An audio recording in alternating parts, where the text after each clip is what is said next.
Olá, começa agora o Boletim Legislativo com as principais notícias desta quarta-feira.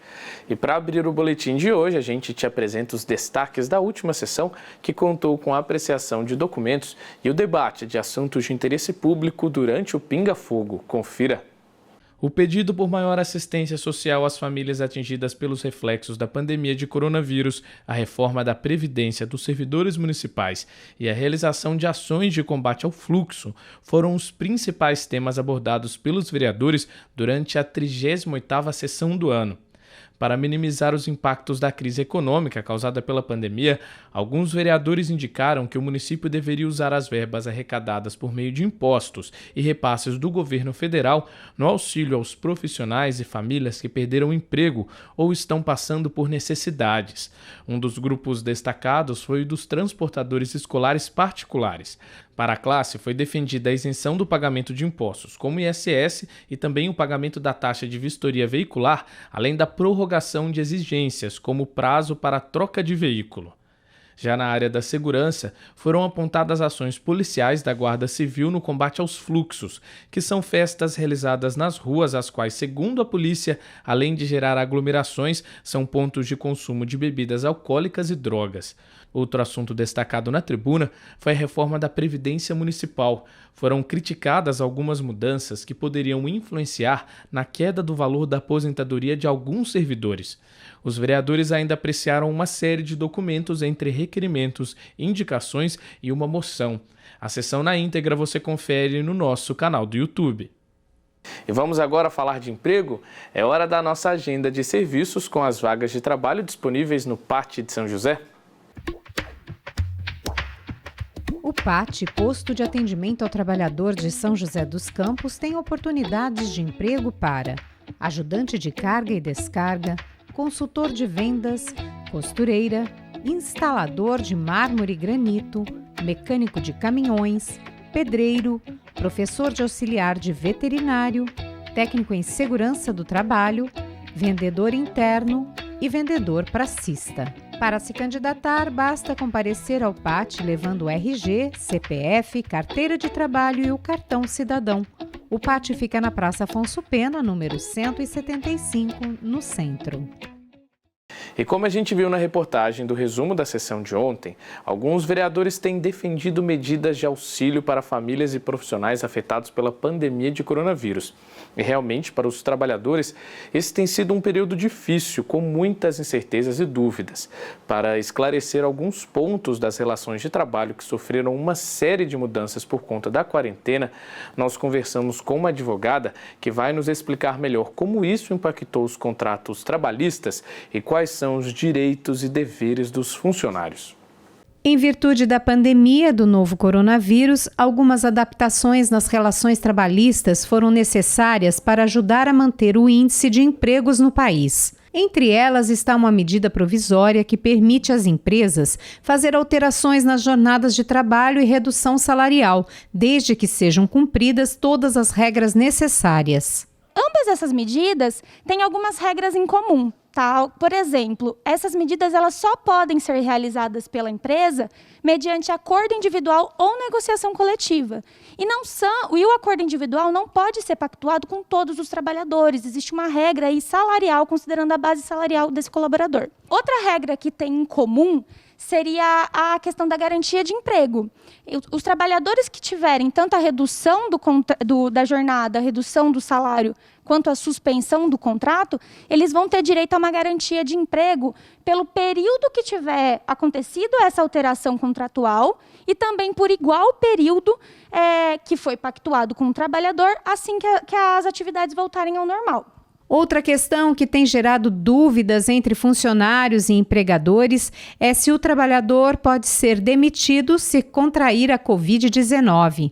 Por se tratar de um assunto novo, tendo em vista que a pandemia trouxe uma série de adaptações na legislação já existente, é preciso cuidado e atenção antes das decisões serem tomadas. Essa matéria diverge opiniões entre os juristas, porém, assim, a gente sempre recomenda cautela para a empresa. Por quê?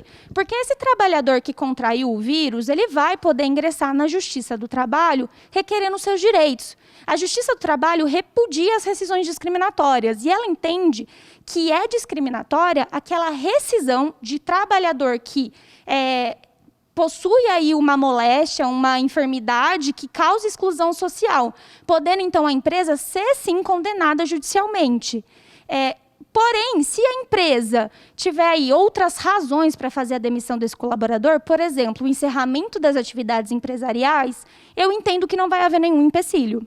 No entanto, vale lembrar que se durante o período da pandemia o contrato de trabalho estiver suspenso dentro das normas da medida provisória e o próprio funcionário solicitar a sua demissão definitiva, a empresa precisa cumprir as normas da CLT e comunicar os órgãos responsáveis. Essa comunicação ela precisa ocorrer no prazo de 2 dias corridos a partir do pedido de demissão. Quando o colaborador ele faz o pedido de demissão, ele renuncia ao direito da garantia de emprego. Então, a empresa não vai precisar arcar com nenhuma verba indenizatória a esse título. E também uma informação importante que eu preciso trazer é que se por acaso o colaborador receber um benefício, um valor de benefício a maior, obrigatoriamente ele precisa fazer essa restituição à conta bancária do Tesouro Nacional, conforme as diretrizes da Portaria 10.486 de 2020, divulgados pela Secretaria-Geral da Previdência do Trabalho. Outros pontos que ainda geram polêmica e precisam de esclarecimento são os benefícios que habitualmente são concedidos aos trabalhadores, como o Vale Transporte e o Vale Refeição.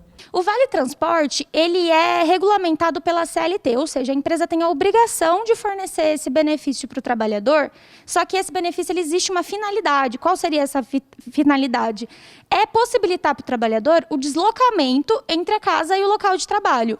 Uma vez que essa finalidade já não existe mais, porque o trabalhador está trabalhando de sua residência, a empresa pode sim, o entendimento que vem aí perpetuando é que a empresa pode sim suprimir esse benefício, então deixar de fornecer esse benefício ao trabalhador.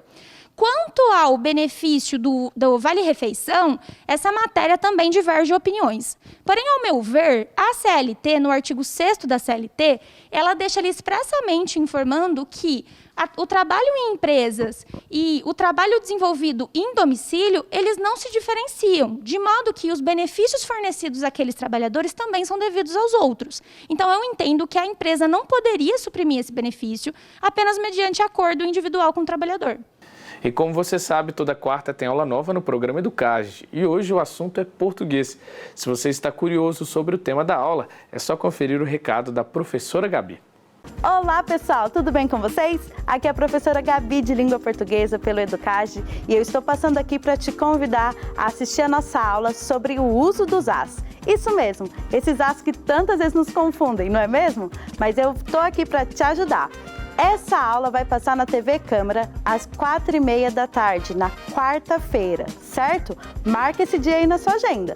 Mas caso você não consiga assistir nesse horário e nesse dia, você pode acessar depois pelos canais oficiais da TV Câmara e do Educage, certo? Eu espero por vocês. Até mais!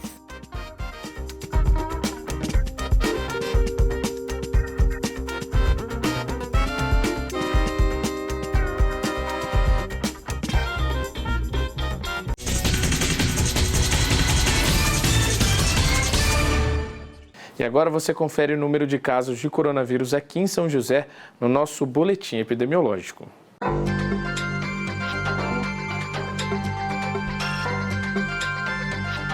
Olá, estamos aqui para conversar mais uma vez sobre o boletim epidemiológico do Covid-19 em São José dos Campos.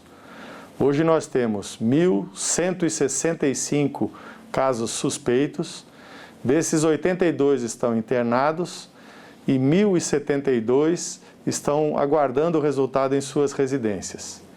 E 11 pacientes foram a óbitos ainda sem resultado de exame para o Covid.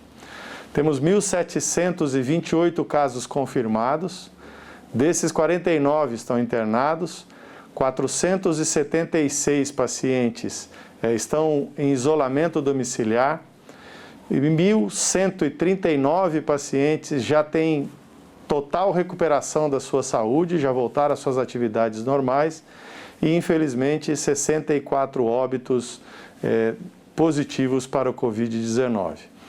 É importante a gente frisar que esse número elevado de casos positivos que a gente vem apontando é resultado de um grande número, de uma grande capacidade de testagem dos nossos pacientes em São José dos Campos. Graças à parceria da Embraer com a Unesp, que permitiram essa capacidade, só na rede pública, mais de 500 testes por semana a gente pode fazer. Isso falando de teste PCR. Além do teste rápido fornecido pelo governo federal, que também nos possibilita aí cerca de 15 mil testes, a fazer um grande número de testes na população essa que se enquadra no protocolo do Ministério da Saúde. Então esse é um detalhe importante. O nosso número de casos confirmados cresce muito mais do que o número de casos suspeitos, do que casos de óbito e casos de internação. Isso mostra que a gente está fazendo mais diagnóstico, mas mantemos um crescimento lento de casos de óbito e de internação. Isso nos dá segurança para continuar tratando a nossa população. Estamos hoje com uma taxa de ocupação de UTIs no município de 72%, mas ainda temos, só no Hospital Municipal, mais 3 etapas de crescimento de leitos para a gente ter condições de tratar todos os pacientes que precisarem de tratamento. A primeira etapa que a gente já vai vencer nos próximos dias aí, criando mais 36 leitos no hospital, depois uma ampliação com reforma do Hospital de Clínica Sul e, por último, o nosso Hospital de Retaguarda, criando mais 40 leitos, que vocês já devem ter visto, o início da construção dos módulos do Hospital de Retaguarda já iniciados, já prontos para continuar essa modulação, essa construção do hospital em módulos, para no meados de julho estar pronto esse hospital de retaguarda para nos oferecer mais leitos para esse enfrentamento. Dessa maneira, a gente garante assistência a todo mundo que precisa de assistência em São José dos Campos. A situação em São Paulo tem melhorado, isso diminui a transferência de pacientes da Grande São Paulo para a região do Vale do Paraíba, principalmente São José dos Campos, e aí a gente também tem a capacidade do Regional e da Santa Casa para nos dar apoio nesse enfrentamento. Dessa maneira, a gente garante assistência para todo mundo que precisar na nossa cidade. Muito obrigado.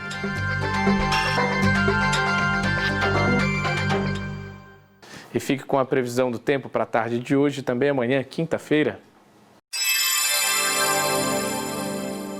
A tarde desta quarta será de céu encoberto, mas não deve chover. A máxima será de 24 graus e a mínima 14. Já a quinta tem previsão de sol entre nuvens na maior parte do dia e também não deve chover. As temperaturas sobem um pouco, a máxima será 25 graus e a mínima 13. E a gente fica por aqui com o nosso boletim. Muito obrigado pela companhia e até amanhã.